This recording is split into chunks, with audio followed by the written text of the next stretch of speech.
नमस्कार दोस्तों, स्वागत है आप सभी का एक बार फिर से। दोस्तों, अगर आप अपनी लाइफ में कुछ नया सीखना चाहते हैं तो चैनल को सब्सक्राइब जरूर करिएगा। ओम नमो भगवते वासुदेवाय नमः। जय माता रानी। माँ भगवती दुर्गा की कृपा आप पर और आपके पूरे परिवार पर सदा सर्वदा बनी रहे। दोस्तों, आज का वीडियो एक बहुत ही रिक्वेस्टेड वीडियो है। कई लोगों के मन में प्रश्न उठ रहे होंगे कि मुख्य द्वार पर जल छिड़कने का सही समय क्या होता है, सही विधि क्या होती है, किस समय हमें जल छिड़कना चाहिए। क्या मुख्य द्वार पर जल छिड़कने के लिए स्नान करना आवश्यक है या बिना स्नान किए भी मुख्य द्वार पर जल का छिड़काव किया जा सकता है। झाड़ू लगाने से पहले या फिर झाड़ू लगाने के बाद जल छिड़कना चाहिए। और एक महत्वपूर्ण प्रश्न है कि क्या पीरियड्स में महिलाएं अपने घर के मुख्य द्वार पर जल का छिड़काव कर सकती हैं? क्या वो मुख्य द्वार पर दीपदान कर सकती हैं? और जल से ही जुड़ा हुआ एक और प्रश्न है कि मंदिर में जो प्रतिदिन हम 1 लोटा जल रखते हैं, उस जल का हमें क्या करना चाहिए, किस प्रकार उसका प्रयोग करना चाहिए। क्या हम उसे खाने में प्रयोग कर सकते हैं या फिर हम किसी पौधे में डाल सकते हैं? उस जल का उपयोग किस प्रकार से होना चाहिए।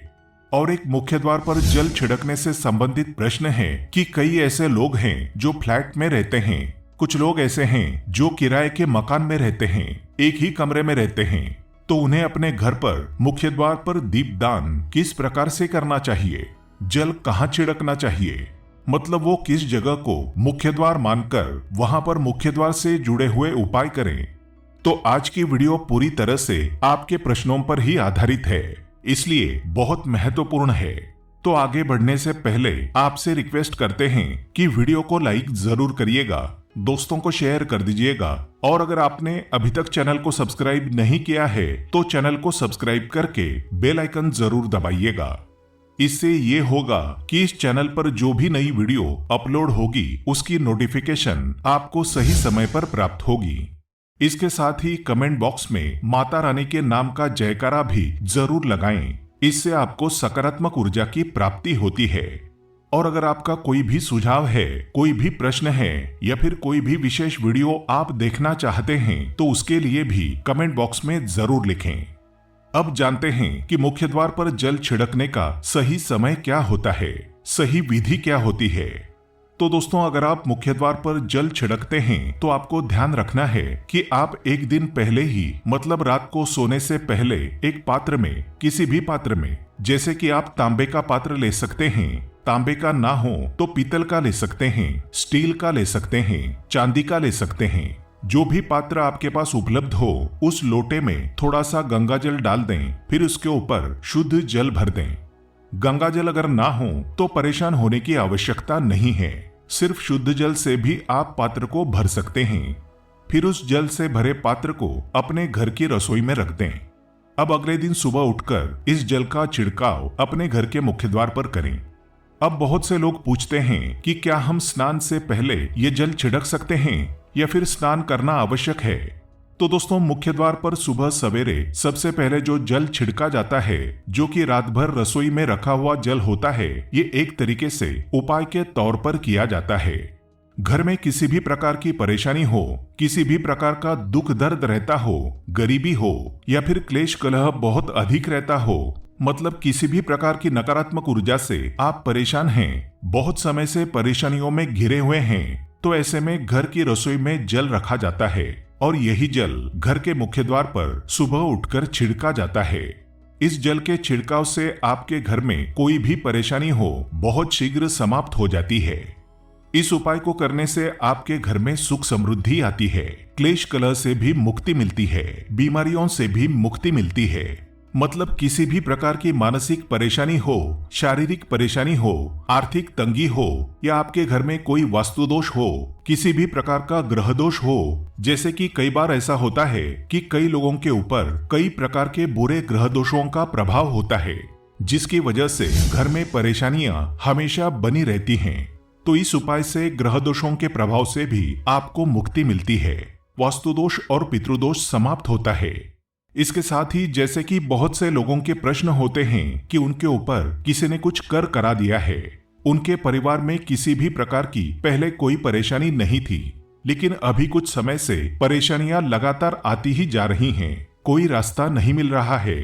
तो ऐसी परेशानी से निकलना हो, किसी के भी किए कराए का तंत्र मंत्र का प्रभाव हो, किसी की बुरी नजर का प्रभाव हो, तो भी इस उपाय से मतलब इस एक लोटे जल से आपकी परेशानी स्वतः कुछ ही दिनों में समाप्त हो जाती है। तो ये घर की सभी परेशानियों से मुक्ति पाने का रामबाण और सबसे सरल, सबसे आसान उपाय है जो हमारे शास्त्रों में वर्णित है। तो आप अपने घर की रसोई में एक लोटा जल रखें रात में भरकर और प्रातःकाल जल्दी उठकर उसी जल से अपने घर के मुख्य द्वार पर छिड़काव करें। अब जैसे कि बहुत से लोगों के प्रश्न आते हैं कि ये जल हमें किस समय अपने घर के मुख्य द्वार पर छिड़कना चाहिए। तो दोस्तों, सुबह सूर्योदय होने से पहले इस जल का छिड़काव अपने घर के मुख्य द्वार पर हो जाना चाहिए। अब चाहे इसके बाद आप शुद्ध जल लें, मतलब किसी भी दूसरे जल से अपने घर के मुख्य द्वार को धोना चाहते हैं तो बाद में भी धो सकते हैं, कोई समस्या नहीं है। लेकिन इस जल का छिड़काव घर के मुख्य द्वार पर सूर्योदय होने से पहले हो जाना चाहिए। और अब जैसे अगला प्रश्न है कि क्या हमें स्नान करके इस जल का छिड़काव अपने घर के मुख्य द्वार पर करना चाहिए या फिर बिना स्नान किए भी कर सकते हैं। तो दोस्तों, ये जो जल हम छिड़कते हैं तो ये एक उपाय होता है, तो इसे हम स्नान करने के बाद नहीं करते हैं। सुबह जल्दी उठते हैं और उठकर सबसे पहले घर की रसोई में जाएंगे, उसके बाद उस जल को लेकर घर के मुख्य द्वार पर जाएंगे। मुख्य द्वार खोलकर मतलब मेन गेट खोलकर इसी जल का छींटा देंगे, छिड़काव कर देंगे। जल का छिड़काव करते समय अपने पितरों का ध्यान जरूर करें, माँ लक्ष्मी का ध्यान जरूर करें, क्योंकि कहा जाता है कि सुबह सुबह माँ लक्ष्मी प्रत्येक द्वार पर आती हैं, सबके द्वार पर आती हैं। जिनके भी द्वार खुले होते हैं, जिनके घर में जल का छिड़काव मुख्य द्वार पर हुआ रहता है, उसके घर में वे प्रवेश कर जाती हैं। तो माँ लक्ष्मी का अपने मन में ध्यान करें और सच्चे हृदय से प्रार्थना करें कि हे माँ लक्ष्मी, आप मेरे घर में प्रवेश करें, मैं आपका स्वागत करने के लिए तैयार हूँ। और इसके बाद अपने पितरों का ध्यान करें, क्योंकि हमारे घर की जो दहलीज होती है वहीं पर पितरों का वास माना जाता है। तो जब आप दहलीज पर जल के छींटे देते हैं तो आपके पितरु बहुत खुश हो जाते हैं, प्रसन्न हो जाते हैं और उनका आशीर्वाद भी आपको प्राप्त होता है। तो सुबह आप जो जल छिड़कते हैं उसके लिए स्नान करने की आवश्यकता नहीं है, बिना स्नान किए भी कर सकते हैं। और अब अगला प्रश्न है कि क्या झाड़ू लगाने के बाद हमें जल का छिड़काव करना चाहिए या फिर झाड़ू लगाने से पहले भी जल का छिड़काव कर सकते हैं। तो दोस्तों, जैसे हमने पहले ही बताया, सोकर उठने के बाद सबसे पहला कार्य जो आपको करना है वो जल का छिड़काव ही करना है। उसके बाद आप झाड़ू लगा सकते हैं। लेकिन एक चीज का ध्यान रखें, जब हम सोकर उठते हैं तो सबसे पहले बिस्तर पर बैठे ही अपने दोनों हथेलियों को जोड़कर, दोनों हथेलियों को सामने से जोड़कर पूरी हथेली को देखा जाता है। उसमें माँ लक्ष्मी का ध्यान किया जाता है। उसके साथ ही पंच देवताओं का ध्यान किया जाता है। पंच देवता कौन कौन से होते हैं? माँ दुर्गा, भगवान शिव, भगवान श्री हरि विष्णु, भगवान गणेश और भगवान सूर्यदेव, ये पंच देवता कहे गए हैं। तो पंच देवताओं का ध्यान हम अपने हाथों में ही करते हैं, हथेलियों में करते हैं। कराग्रे वसते लक्ष्मी, करमध्ये सरस्वती, करमूले तु गोविंद, प्रभाते कर दर्शनम। इस मंत्र का उच्चारण आप चाहें तो कर सकते हैं, नहीं करते हैं तो भी कोई बात नहीं।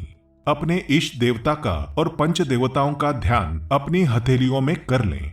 उसके बाद दोनों हाथ जोड़कर सभी देवी देवताओं को प्रणाम किया जाता है और उसके बाद अपने हाथ से पृथ्वी का स्पर्श करते हैं, धरती को छूकर प्रणाम करते हैं 2 बार या 3 बार। और उसके बाद अपना दाहिना पांव पृथ्वी पर रखते हैं, धरती पर रखते हैं।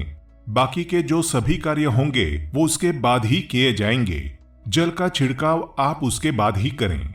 मतलब सुबह उठने के बाद सबसे पहले हथेलियों के दर्शन, फिर धरती को प्रणाम करें, फिर धरती पर पैर रखें और उसके बाद रसोई में जाकर आपको जल लेना है और घर का मुख्य द्वार खोलकर मुख्य द्वार पर जल का छिड़काव करना है। माँ लक्ष्मी का और अपने पितरों का ध्यान करना है। उसके बाद आप अपने घर में आ जाएं और उसके बाद जो भी आपके रूटीन वर्क होते हैं, मतलब झाड़ू लगाएं या फिर स्नान करें, ये सभी कार्य उसके बाद किए जाएंगे। और अब जैसे कि कई लोगों का प्रश्न आता है कि जब हम जल का छिड़काव करते हैं, क्या उसी समय हम घर के मुख्य द्वार पर झाड़ू लगाकर और पानी डालकर साफ सफाई कर सकते हैं? जी हाँ, बिल्कुल कर सकते हैं। पहले आप जो रसोई में रखा हुआ जल है उस जल का छिड़काव कर दें। उसके बाद और भी पानी डालकर, मतलब अगर आपके पास जल और उपलब्ध है तो और जल लेकर घर के मुख्य द्वार की अच्छी तरह से झाड़ू से या कैसे भी सफाई कर सकते हैं। कई लोग पूछते हैं कि हम किसी फ्लैट में रहते हैं या फिर किसी ऐसे कमरे में रहते हैं किराए के कमरे में कि हमारे पास एक ही कमरा है, तो हम जल का छिड़काव या फिर दीपदान कहाँ पर करें, किसे अपना मुख्य द्वार माने। तो दोस्तों, आपका जो अपना कमरा है या फिर जो फ्लैट है जहां पर आपका नेम प्लेट लगा हुआ है, आप उसी स्थान पर दीपदान करें और उसी स्थान पर आपको जल का छिड़काव करना है। मतलब अगर आपका एक ही कमरे का मकान है तो आपके कमरे का जो दरवाजा है वहीं पर आपको थोड़ा सा जल छिड़कना है और वहीं पर आप दीपदान भी करें। जो भी मुख्य द्वार से जुड़े उपाय होते हैं वो आप अपने घर के, मतलब जो अपना कमरा है उसके बिल्कुल दरवाजे के पास ही करें। अब अगला प्रश्न है कि क्या पीरियड्स में महिलाएं अपने घर के मुख्य द्वार पर जल का छिड़काव कर सकती हैं, दीपदान कर सकती हैं? तो दोस्तों, जल का छिड़काव करने के लिए पीरियड्स हो या ना हो उससे कोई फर्क नहीं पड़ता, आप जल का छिड़काव कर सकते हैं।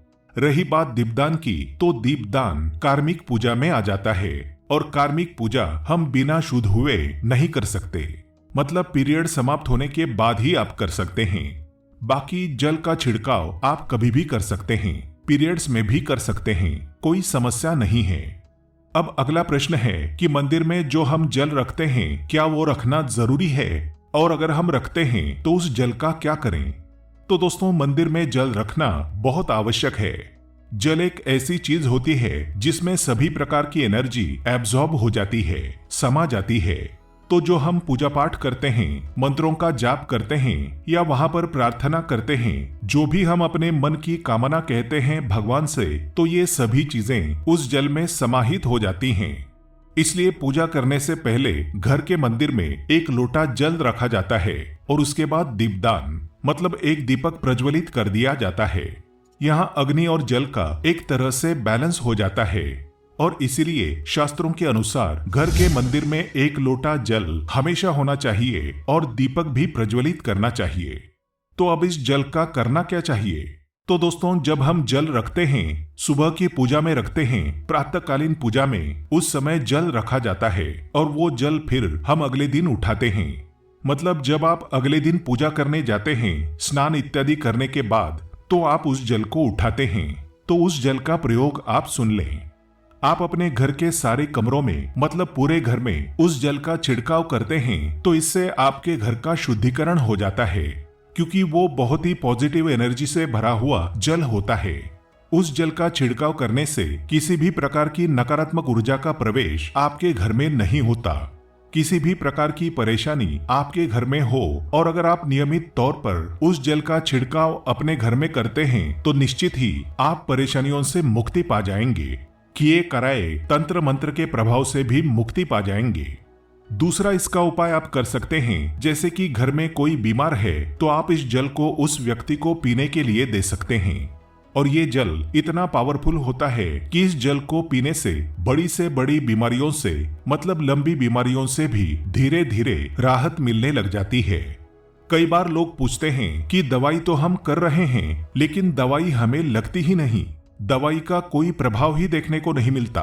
तो ऐसे में अगर उस जल को रोगी को पिलाया जाए तो दवाइयां बहुत अच्छे से काम करने लग जाती हैं।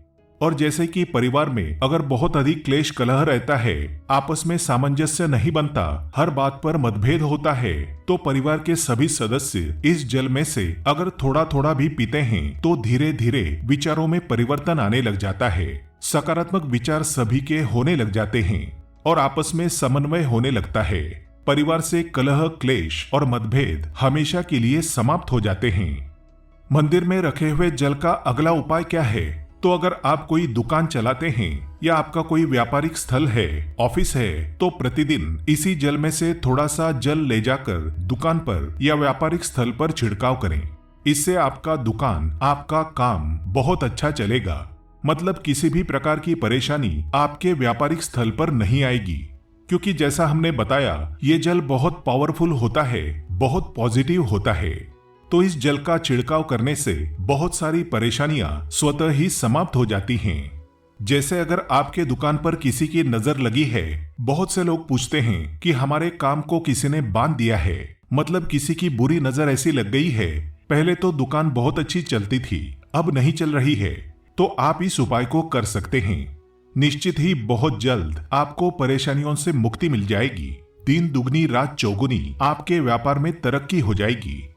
और हाँ, मंदिर में रखे हुए जल को आप अपने घर की रसोई में खाना बनाने में या पीने में भी ले सकते हैं। लेकिन खाना बनाने में प्रयोग तभी करें जब आपके घर में बिल्कुल सात्विक भोजन बन रहा हो, मतलब लहसुन प्याज मिला खाना अगर आपके घर में बन रहा हो तो खाना बनाने में इस जल का प्रयोग नहीं किया जा सकता। फिर आप इस जल को थोड़ा थोड़ा परिवार के सदस्य मिलकर ग्रहण कर सकते हैं और बचे हुए जल को आप अपने घर के पौधों में डाल सकते हैं। तो ऐसा नहीं है कि मंदिर पर रखा हुआ जल बेकार होता है, किसी काम का नहीं होता। बहुत सारे उपयोग इस जल के होते हैं। अगर हम सही तरीके से प्रयोग करें तो अपने जीवन की बहुत सारी परेशानियों का समाधान मात्र इस एक लोटे जल से हम कर सकते हैं। तो ध्यान रखें कि मंत्रों से अभिमंत्रित जल बहुत महत्वपूर्ण होता है, बहुत शक्तिशाली होता है। और हमारे घर के मंदिर में रखा हुआ जल देवताओं का आशीर्वाद होता है, क्योंकि पूरे समय वो देवताओं के पास होता है। देवी देवता वहां पर रहते हैं, तो उस जल में हर प्रकार की सकारात्मक शक्तियां समाहित होती हैं। और इस जल का प्रयोग अगर हम सही तरीके से करते हैं, मतलब उसको पीने में करते हैं, खाना बनाने में करते हैं, घर में जल का छिड़काव करने में करते हैं, तो इससे हमारी समस्याओं का समाधान होता है। और अगर कोई भी कार्य नियमित तौर पर मतलब प्रतिदिन किया जाता है तो उसका हमें लाभ प्राप्त होता है। कभी कभार करेंगे तो निश्चित ही आपको उतना लाभ दिखाई नहीं देगा। लेकिन अगर आप नियम बना लेंगे कि हर रोज उसी जल से घर में छिड़काव करना है, घर में प्रत्येक व्यक्ति को थोड़ा थोड़ा पीने के लिए देना है, बचे हुए जल को पौधों में डालना है, दुकान पर छिड़कना है, व्यापारिक स्थल पर छिड़कना है, बच्चों की बुक शेल्फ में, अपने घर की तिजोरी में, हर जगह इस जल का छिड़काव करेंगे और नियमित तौर पर करेंगे तो आपको निश्चित ही चमत्कार देखने को मिलेगा। इसी प्रकार से जो रसोई में रखा हुआ जल होता है उसका छिड़काव अपने घर पे मुख्य द्वार पर करेंगे तो इसका भी आपको लाभ बहुत ही शीघ्र दिखाई देगा। लेकिन इसे अपने रूटीन में शामिल करना होगा, प्रतिदिन नियम से ये कार्य करना होगा, तभी आपको लाभ देखने को मिलेंगे। और हाँ, कई लोग प्रश्न पूछते हैं कि मंदिर में रखा हुआ जो जल होता है उसे हम अगले दिन उठाते हैं तो कई बार उसमें कुछ चीजें पड़ जाती हैं, कोई कीड़े मकोड़े पड़ जाते हैं क्योंकि वो खुला होता है। तो क्या हम उसे ढक सकते हैं? जी हाँ, बिल्कुल ढक सकते हैं। जब आप पूजा करते हैं सुबह के समय, तो जब तक पूजा कर रहे हैं, जब तक मंत्रोच्चारण कर रहे हैं, तब तक जल को खुला रखें। उसके बाद जैसे ही आप पूजा पर से उठते हैं तो सबसे पहले जल को किसी भी प्लेट से या कटोरी से ढक दें। फिर जब आप अगले दिन उस जल को उठाएंगे तो बिल्कुल शुद्ध और साफ सुथरा जल आपको मिलेगा और उस जल का प्रयोग आप अपने किसी भी कार्य में कर सकते हैं। तो आशा करते हैं आपके सभी प्रश्नों के उत्तर वीडियो में मिल गए होंगे। इसके अलावा भी अगर आपका कोई प्रश्न हो तो कमेंट बॉक्स में लिख सकते हैं। उम्मीद है आपको जानकारी पसंद आई होगी। ऐसे ही धार्मिक जानकारी दिलाने वाले वीडियो देखने के लिए चैनल को सब्सक्राइब करें, बेल आइकन को प्रेस करें। धन्यवाद।